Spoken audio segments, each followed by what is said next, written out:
Расскажите о подготовке команды к предстоящим играм. Подготовка команды проходит по плану. Мы работаем. У нас была часть сбора, когда мы использовали двухразовые на поле занятия.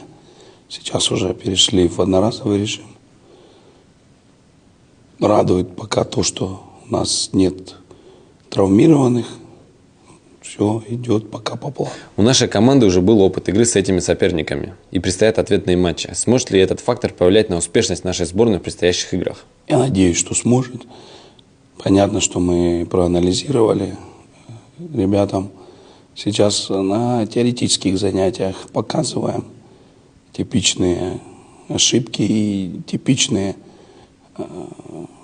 положительные моменты, которые могут привести нас к успеху в предстоящих играх. Надеемся, что ребята смогут все задуманное реализовать на поле. В расширенном списке игроков на предстоящем матче есть несколько новичков. Что можете рассказать о них? Их приглашение в расширенный список сборной связано с их достаточно успешным выступлением в первых двух турах Кыргызской премьер-лиги. Они себя неплохо проявляют на этом сборе, но видно, что ребятам нужно еще время для того, чтобы адаптироваться на этом уровне с этими партнерами и под эти задачи. Всегда есть такой тезис, когда сильные клубы формируют сильную сборную.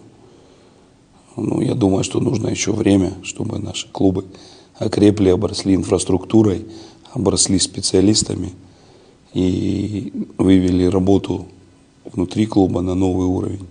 Вот тогда можно будет говорить о том, что это будет положительно влиять на состояние национальной сборной.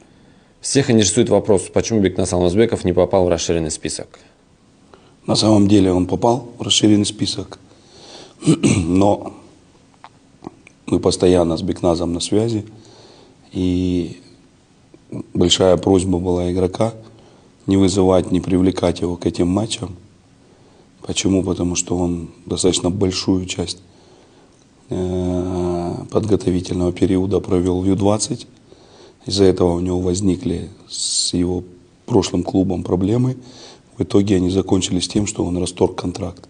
Сейчас он играет в чемпионате Украины, и там тоже все непросто и документально. Если он выйдет из Украины сейчас, то может какое-то время обратно не попасть. Клуб, конечно, этому очень не рад, поэтому Бекнас решил, что сейчас посвятит время адаптации в новом клубе. Мы могли настоять на том, чтобы он приехал к нам, но там сказался еще тот фактор, что логистика его переезда к нам сюда в Бишкек, она очень тяжелая, и он бы попадал к нам в расположение в лучшем случае 19 числа, то есть прямо перед первой игрой, проведя 2 суток в тяжелой дороге, и понятно, что мы не могли на него рассчитывать в первой игре. И учитывая его пожелание, просьбу не привлекать его к этому сбору, мы пошли на встречу игроку, и сейчас он занимается своими клубными делами.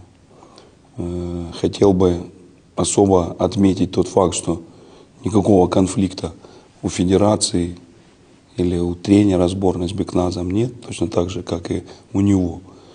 И это выдуманная причина. На самом деле он был в расширенном списке, повторюсь. Просто так складываются обстоятельства, что сейчас в интересах игрока оставаться в клубе.